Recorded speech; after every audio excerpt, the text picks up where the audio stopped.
श्री शिवाय नमस्तुभ्यम। ओम नमः शिवाय। आज हम इस वीडियो में सुनेंगे सर्व पितृ अमावस्या की संपूर्ण कथा। धार्मिक मान्यताओं के अनुसार इस दिन किया गया श्राद्ध परिवार के सभी पूर्वजों की आत्माओं को प्रसन्न करता है। इसीलिए इस दिन सभी पूर्वजों के निमित्त श्राद्ध करना चाहिए। इस दिन ज्ञात अज्ञात सभी पितरों का श्राद्ध का विधान है। इसलिए जिन भी लोगों को अपने परिजनों की मृत्यु की तिथि ज्ञात नहीं होती, वे सर्व पितृ अमावस्या के पुण्यकारी अवसर पर अपने पितरों का तर्पण कर सकते हैं। इस दिन तर्पण, श्राद्ध, पिंडदान करने से पितृ प्रसन्न होते हैं और परिवार के सभी लोगों को अपना आशीर्वाद देते हैं। इस बार सूर्य ग्रहण भी है। यह सूर्य ग्रहण 2 अक्टूबर बुधवार के दिन रात के समय 9:13 पर शुरू होगा। दूसरे दिन 3:17 की सुबह समाप्त होगा, यानी यह 6 घंटे 4 मिनट तक रहेगा। यह ग्रहण भारत में दिखाई नहीं देगा, जिस वजह से सूतक काल मान्य नहीं होगा। भारत में इस ग्रहण का कोई प्रभाव नहीं पड़ेगा। इस दिन श्राद्ध तर्पण किया जा सकता है। पितरों की आत्मा की शांति के लिए इस दिन हमें कथा भी अवश्य ही सुननी या पढ़नी चाहिए। आइए भक्तों, पूरी श्रद्धा प्रसन्नचित्त मन से इन कथाओं को सुनते हैं। पुराने समय में अग्निस्वात और महिष्पद नाम के 2 पितर थे। उनकी मानस कन्या थी अक्षोदा। अक्षोदा ने आश्विन मास की अमावस्या पर पितरों को प्रसन्न करने के लिए तप किया था। तपस्या से प्रसन्न होकर सभी पितर देवता अक्षोदा के सामने प्रकट हुए। उस समय अक्षोदा का पूरा ध्यान एक तेजस्वी पितर अमावसु की ओर था। उन्हें एक टक निहारती रही। उसने अमावसु से कहा, वरदान में आप मुझे स्वीकारें, मैं आपका संग चाहती हूँ। अक्षोदा की ये बातें सुनकर सभी पितर देवता क्रोधित हो गए। उन्होंने उसे श्राप दिया कि वह पितर लोक से पृथ्वी लोक जाएगी। ये सुनकर अक्षोदा को अपनी गलती का एहसास हुआ। वह समय याचना करने लगी। तब पितरों ने दया करके उससे कहा, वह मत्स्य कन्या के रूप में जन्म लेगी। भगवान ब्रह्मा के वंशज महर्षि पराशर उस मत्स्य कन्या को पति रूप में मिलेंगे और उसके गर्भ से भगवान वेदव्यास जन्म लेंगे। इसके बाद फिर श्राप मुक्त होकर वह फिर से पितरलोक में वापस आ जाएगी। सभी पितरों ने अमावस्या की प्रशंसा की और वरदान दिया कि आपने सौंदर्य और स्त्री के आगे अपने मन को भटकने नहीं दिया और अपने संयम और नियम पर आप टिके रहे। इसीलिए आज से यह तिथि आपके नाम से अमावस्या के रूप में जानी जाएगी। मान्यता है कि तभी से यह दिन पितृमोक्ष अमावस्या के रूप में प्रसिद्ध हुआ है। आइए सुनते हैं अब सुखी अमावस्या की कहानी। एक ब्राह्मण और ब्राह्मणी रहते थे। वे दोनों भगवान के बहुत बड़े भक्त थे। घर में सब कुछ था, पर उनके कोई संतान नहीं थी। इसी कारण वो दोनों बहुत ही दुखी रहते। शादी को बहुत साल बीत जाने के बाद एक दिन दुखी होकर ब्राह्मण ने अपनी पत्नी से कहा, मैं वन में तपस्या करने के लिए जा रहा हूँ। भगवान पर भरोसा करके वन को चला गया। वन में जाकर कठिन तपस्या की। तपस्या करते करते ब्राह्मण का बहुत समय बीत गया। उसको वैराग्य हुआ, अब अपना जीवन समाप्त कर दूंगा। इस प्रकार सोचकर वह पेड़ की डाली पर फांसी का फंदा लगाकर मरने को तैयार हो गया। तब सुख अमावस्या प्रकट होकर बोली, देख ब्राह्मण, तुम्हारे 7 जन्म तो कोई संतान नहीं लिखी, किंतु मैं तुम्हें 2 कन्या का वरदान देती हूँ। एक का नाम अमावस्या, दूसरी का नाम पूनम रख देना। तेरी स्त्री को कहना कि सुख अमावस्या का व्रत या उपवास करे। अमावस्या के दिन 1 कटोरी चावल भरकर उस पर दक्षिणा रखकर किसी मंदिर में रखना। ऐसा 1 साल तक करना। 1 कटोरी चावल सहित दान करते रहना। ब्राह्मण घर आया, अपनी स्त्री को सारी बातें बताई और अमावस्या के दिन ब्राह्मणी ने व्रत रखा। कुछ दिन बाद उसके 2 कन्या उत्पन्न हुई। तब उसने एक का नाम अमावस्या, दूसरी का नाम पूनम रखा। धीरे धीरे दोनों बड़ी होने लगी। वह विवाह के योग्य हो गई। बड़ी बहन अमावस्या धार्मिक थी, जबकि छोटी बहन भगवान को बिल्कुल भी नहीं मानती थी। बड़ी के घर में तो सुख सामर्थ्य का भंडार भरा हुआ था, पर छोटी बहन पूनम के दुख का पार नहीं था। जब बड़ी बहन अमावस्या को छोटी बहन के बारे में मालूम हुआ, वह बहुत ही दुखी हो गई और वह दुखी होकर अपनी बहन के पास गाड़ी भरकर सामान लेकर गई। छोटी बहन को कहा, बहन पूनम, सुख अमावस्या का व्रत तुम भी करो, पूजा करके उपवास करो, जिससे तुम्हारे घर में सुख समृद्धि का भंडार भरेगा। 1 साल तक चावल का कटोरा भरकर दक्षिणा दान करना। पूनम ने भी ऐसा ही किया। कुछ ही दिनों के बाद पूनम के घर में भी धन धान्य और संतान की वृद्धि होने लगी। इस प्रकार जो भी सुख अमावस्या का व्रत पूरी विधि विधान से करेगा, भगवान उसके घर में धन धान्य से भंडार भरेगा। बोलिए शिव पार्वती की जय, बोलिए अमावस्या माता की जय। आइए अब हम सुनेंगे 3 पनौती अमावस्या की कथा। एक गांव में सास और बहू अकेले रहती थी। उनका बेटा विदेश में कमाने के लिए गया हुआ था। सास और बहू बहुत ही अच्छे से रहते थे। दोनों एक दूसरे की देखभाल करती। एक दिन बहू ने खाना नहीं खाया तो सास ने बहू से पूछा कि आज तुमने खाना क्यों नहीं खाया। तब बहू ने कहा कि सासू माँ, आज मेरा 3 पनौती अमावस्या का व्रत है, इसीलिए मैंने खाना नहीं खाया। तब सासू ने कहा कि बहू, ये व्रत क्या होता है और ये व्रत करने से क्या फल मिलता है, मुझे भी समझाओ। तब बहू ने कहा कि सासू माँ, 3 पनौती अमावस्या का व्रत करने से बहुत पुण्य मिलता है। घर में अन्न धन बना रहता है, सुख शांति रहती है तथा अटल सुहाग मिलता है, पुत्र प्राप्ति होती है। इस व्रत में प्रत्येक वर्ष अलग अलग खाना खाया जाता है और विष्णु भगवान के मंदिर में चढ़ावा चढ़ाया जाता है या फिर किसी ब्राह्मण को दान दिया जाता है। इस व्रत में पहले साल शक्कर, घी और चावल से बना खाना खाया जाता है। पहले साल व्रत पूर्ण होने के बाद 1.25 किलो चावल, 1 कटोरी घी तथा 1 कटोरी शक्कर का दान किसी ब्राह्मण को दान दिया जाता है। दूसरे साल जो घी और शक्कर से बना खाना खाया जाता है। जब दूसरे साल व्रत पूर्ण हो जाए तो 1.25 किलो जो, 1 कटोरी घी तथा 1 कटोरी शक्कर किसी मंदिर में चढ़ाएं या फिर किसी ब्राह्मण को दान देना होता है। तीसरे साल गुड़, तिल और घी से बने व्यंजन खाने चाहिए। जब तीसरे साल व्रत पूर्ण हो जाए तो आधा किलो तिल, गुड़ और 1 कटोरी घी किसी मंदिर में चढ़ाया जाता है या फिर किसी ब्राह्मण को दान दिया जाता है। इसे ही 3 पनौती अमावस्या व्रत कहा जाता है। फिर बहू ने कहा, इस व्रत का अगर संकल्प लेते हैं तो इसे पूरा करना जरूरी है। अगर पूरा नहीं कर सकते तो सास बहू में झगड़ा और घर में अशांति हो जाती है। तब सासू ने कहा कि मेरी तो उम्र हो गई, लेकिन तुम यह व्रत करो, और बहू यह व्रत का प्रारंभ कर देती है। लेकिन एक दिन बहू ने किसी के कहने पर गेहूं से बनी रोटी खा ली और अमावस्या माता इस बात से नाराज हो गई। जो सास और बहू बहुत ही प्यार से रहती थी और इन दोनों में झगड़े होने लगे। सभी गांव वाले भी हैरान हो गए, ये सब क्या हो गया। सास अपनी बहू को कहने लगी कि तुम जब से हमारे घर में बहू बन के आई हो तब से हमारे घर की लक्ष्मी चली गई है, तुम हमारे लिए शुभ नहीं हो। तब बहू ने कहा, आपके घर की लक्ष्मी चली गई तो कहाँ मिलेगी, मुझे बताओ, मैं लक्ष्मी को लेकर आऊँगी। तब सासू ने कहा कि लक्ष्मी तुमको समुद्र के बीच में भगवान विष्णु के पैर दबाते हुए मिलेगी। बहू अपनी सास को यह कहकर चली गई, जब तक मैं लक्ष्मी को लेके नहीं आ जाऊंगी तब तक इस घर में पैर भी नहीं रखूंगी। इतना कहकर वह लक्ष्मी की खोज में निकल जाती है। जब बहू लक्ष्मी को खोजने के लिए निकली तब उसे बीच रास्ते में एक गाय माता मिली। वह बहू से पूछती है कि आप कहाँ जा रही हो। तब बहू ने कहा कि हे गाय माता, मेरी सास मुझे कहती है कि मेरे आने से उनके घर में धन की कमी आ गई है, उनके घर की लक्ष्मी चली गई, तो मैं लक्ष्मी को लेने जा रही हूँ। तब गाय माता ने कहा कि हे बेटी, अगर तुम जा ही रही हो तो भगवान से मेरे बारे में भी पूछ लेना। तब बहू कहने लगी कि ठीक है, गाय माता बताओ मैं आपके बारे में क्या पूछूं। तब गाय माता कहने लगी कि मेरा जब भी बछड़ा होता है वह मर जाता है, जिंदा नहीं रहता।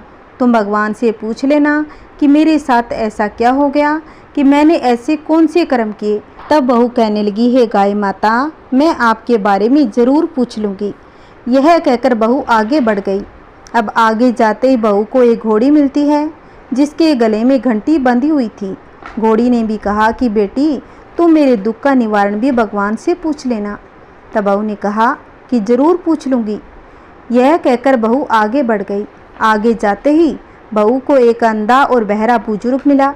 वह भी बहू से कहता है कि बेटी, तुम कौन हो और कहाँ जा रही हो। तब बहू ने अपनी सारी बात बताई और उस बुजुर्ग ने अपनी समस्या भगवान से पूछने के लिए कहा। तब बहू उसकी समस्या भी भगवान से पूछने का हाँ कहकर आगे बढ़ जाती है। आगे जाते ही बहू को एक बूढ़ी औरत मिलती है जो हाथ और पैर से अपाहिज होती है। वह भी बहू से अपनी समस्या भगवान से पूछने के लिए कहती है। तब बहू उसके आगे समस्या को भी पूछने के लिए तैयार हो जाती है और आगे बढ़ती है। आगे जाते ही बहू थक जाती है और एक आम के पेड़ के नीचे बैठ जाती है। तब आम का पेड़ खुश होकर बहू से पूछता है कि बेटी, तुम कहाँ से आई और कहाँ जा रही हो? तब बहू बताती है कि वह लक्ष्मी को लेने जा रही है। तब पेड़ भी अपनी समस्या भगवान से पूछने के लिए कहता है कि मेरे पेड़ पर लगे आम खट्टे क्यों होते हैं, इस बारे में भगवान को ज़रूर पूछना। तब बहू उसकी समस्या लेकर आगे बढ़ती है। आगे जाते ही बहू को एक तलाई मिलती है। वह भी बहू को बताती है कि तुम भगवान से पूछना कि मेरी तलाई का पानी इतना मेला क्यों है, कोई भी इसे नहीं पीता। तब बहू कहती है ज़रूर पूछ लूँगी। इतना कहकर आगे बढ़ जाती है। बहुत दिनों तक जंगल में चलते चलते बहुत थक जाती है। उसे भूख भी लगी होती है, लेकिन खाने को नहीं मिलने से वह थक जाती है और जंगल में बेहोश होकर गिर जाती है। उसी समय भगवान विष्णु और माता लक्ष्मी वहाँ विचरण करते हुए आए। तब माता लक्ष्मी ने विष्णु जी से कहा कि हे नाथ, यह आपकी बहुत बड़ी भक्त है, आप इसके दुखों का निवारण करो। तब भगवान विष्णु कहने लगे, इस संसार में बहुत जीव दुखी हैं, सभी अपने अपने कर्मों का फल भोग रहे हैं, किस किस के दुख का निवारण मैं करूं? तब माता लक्ष्मी ने विष्णु से विनती की और कहा कि वह भूखी और प्यासी है और इसे यहाँ अगर ऐसे ही छोड़ दिया जाएगा तो जंगली जानवर उसे अपना शिकार बना लेंगे। माता लक्ष्मी की बात सुनकर भगवान विष्णु एक साधु का वेश धारण करते हैं और बहू के पास जाते हैं और होश में लाते हैं। बहू होश में आते ही साधु वेश में भगवान उससे पूछते हैं वह यहाँ क्यों आई और कहाँ जा रही है। तब बहू पूरी बात बताती है। उसकी बात सुनकर भगवान विष्णु और माता लक्ष्मी प्रकट होते हैं और उसके साथ अमावस्या माता भी प्रकट हो जाती है। और अमावस्या माता बहू से कहने लगी कि बेटी, तूने मेरे व्रत को खंडित किया, इसीलिए तुम्हें सजा मिली, लेकिन तुम्हें अब मैं माफ़ करती हूँ। तुम घर जाओ, तुम्हारा घर अन्न धन से संपन्न होगा, तुम्हारा घर सुंदर महल में बदल जाएगा, तुम्हारी सभी मनोकामनाएं पूर्ण होगी। यह सब होने के बाद बहू रास्ते में जो भी मिला उन सभी के दुखों का निवारण करने के लिए विनती करने लगी। तब भगवान विष्णु कहने लगे कि गाय ने कभी अपना दूध किसी को नहीं पिलाया, उस वजह से उसके बछड़े जिंदा नहीं रहते। तुम उसका दूध पी लेना, जिससे उसके बछड़े जिंदा रहने लगेंगे। घोड़ी पिछले जन्म में आटा पीसने वाली महिला थी। वह किसी को आटा पीस के नहीं देती थी, इसीलिए उसके गले में चक्की के पाट बंधे हुए हैं। तुम उसके पाट खोल देना, वह बिल्कुल ठीक हो जाएगी। जो बुजुर्ग कभी भगवान के मंदिर नहीं गया, ना ही उसने कभी भगवान के भजन सुने, तुम उसको मंदिर ले जाना, दर्शन करवा देना, वह ठीक हो जाएगा। अब वह बुजुर्ग जो महिला थी, उसने कभी भी अपनी जवानी में दान पुण्य नहीं किया, इसीलिए उसे यह सज़ा मिली है। तुम उससे दान करवा देना तो उसकी विकलांगता दूर हो जाएगी। उस आम के पेड़ ने कभी किसी बच्चे को अपने आम खाने को नहीं दिए, इसीलिए उसके सभी आम खट्टे होते हैं। तुम उस पेड़ का आम खा लेना, फिर उस पेड़ पर मीठे आम आएंगे। तलाई का पानी पिछले जन्म में देवरानी जेठानी थी, वह हमेशा झगड़ती रहती, इसीलिए उसका पानी मेला है, तुम उसका पानी पी लेना, वह तलाई शुद्ध हो जाएगी।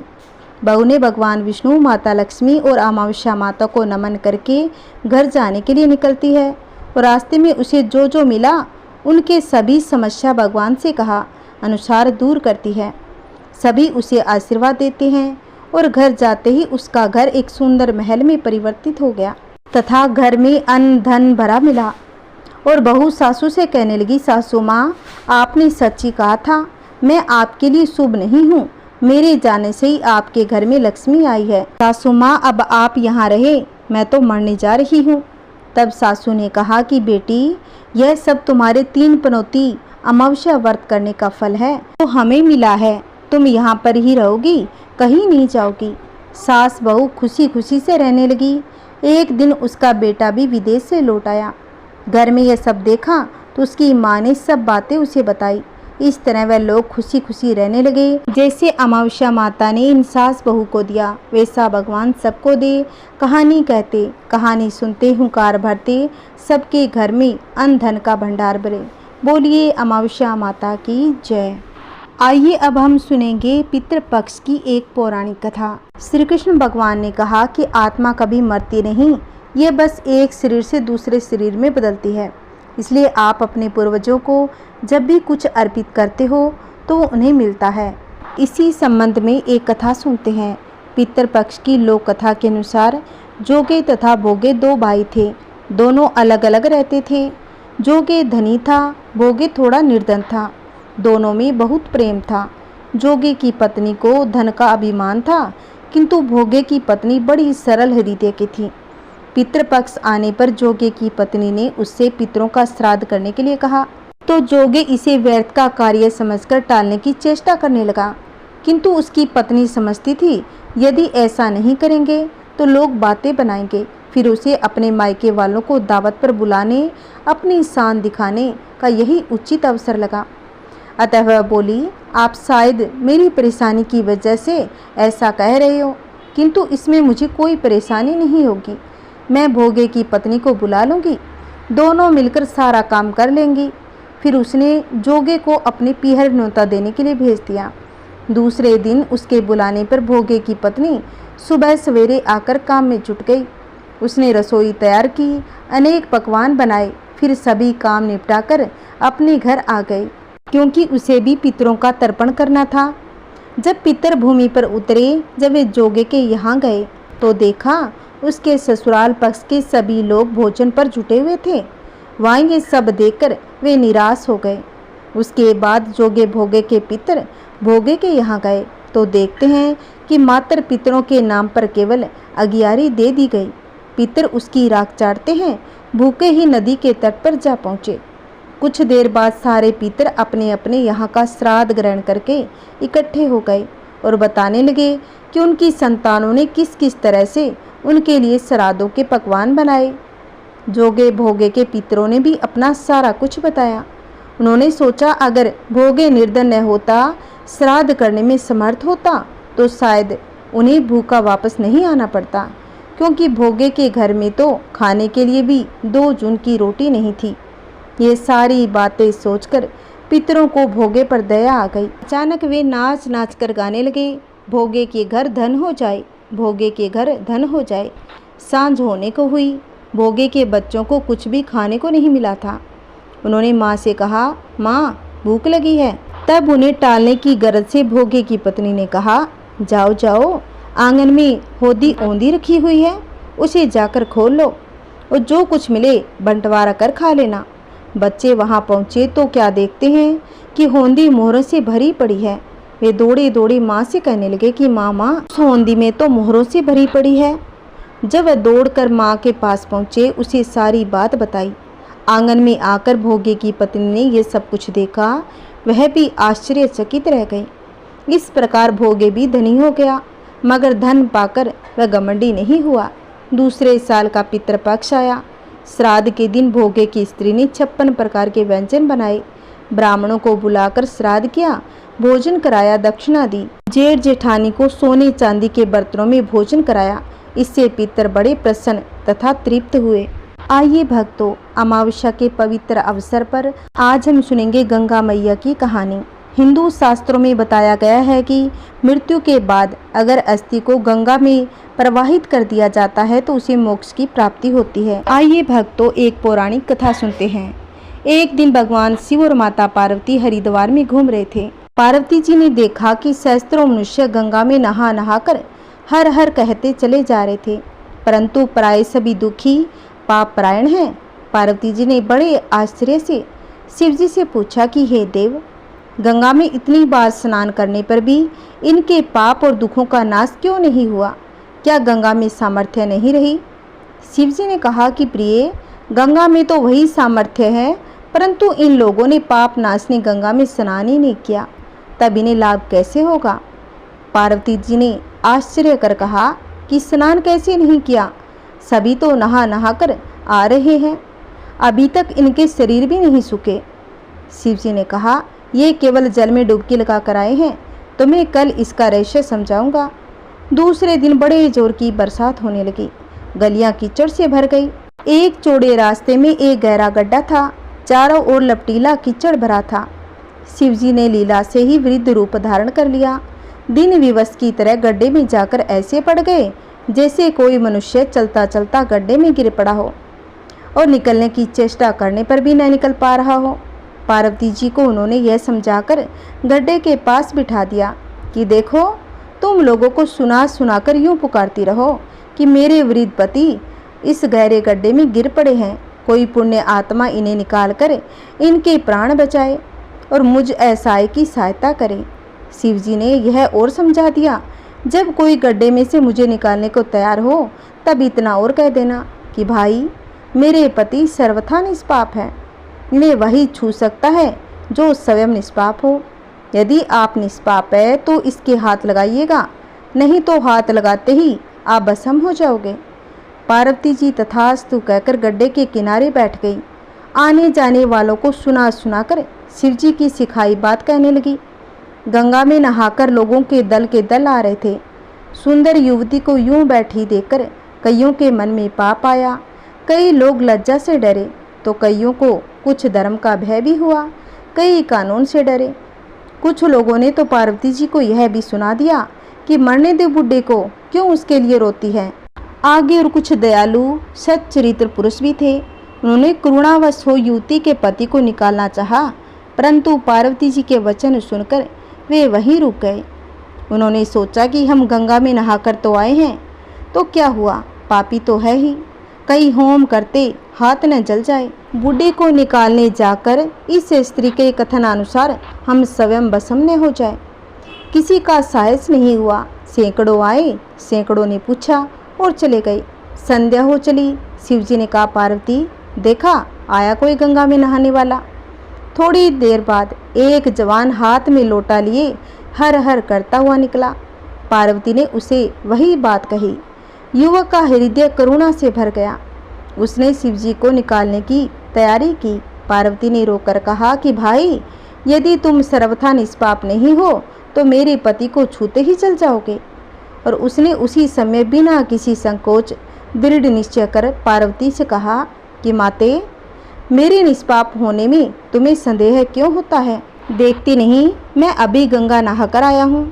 भला गंगा में गोता लगाने के बाद भी कभी पाप रहते हैं? तेरे पति को अभी निकालता हूँ। युवक ने लपक कर बूढ़े को ऊपर उठा लिया। शिव पार्वती ने उसे अधिकारी समझकर अपना असली स्वरूप प्रकट कर उसे दर्शन देकर कृतार्थ किया। शिवजी ने पार्वती से कहा, इतने लोगों में से इस एक ही ने गंगा स्नान किया है। इसी दृष्टांत के अनुसार जो लोग बिना श्रद्धा विश्वास से केवल दंभ के लिए गंगा स्नान करते हैं, उन्हें वास्तविक फल नहीं मिलता, परंतु इसका यह मतलब नहीं कि गंगा स्नान व्यर्थ जाता है। विश्वास के साथ किए गए गंगा स्नान का फल अवश्य मिलता है। मैं आपसे भली भांति निश्चित किया हुआ सिद्धांत कहता हूँ, मेरे वचन अन्यथा मिथ्या नहीं है कि जो मनुष्य श्री हरि का भजन करते हैं वे अंततः दुस्तर संसार सागर को सहज ही पार कर जाते हैं। बोलिए हर हर गंगे, गंगा मैया की जय।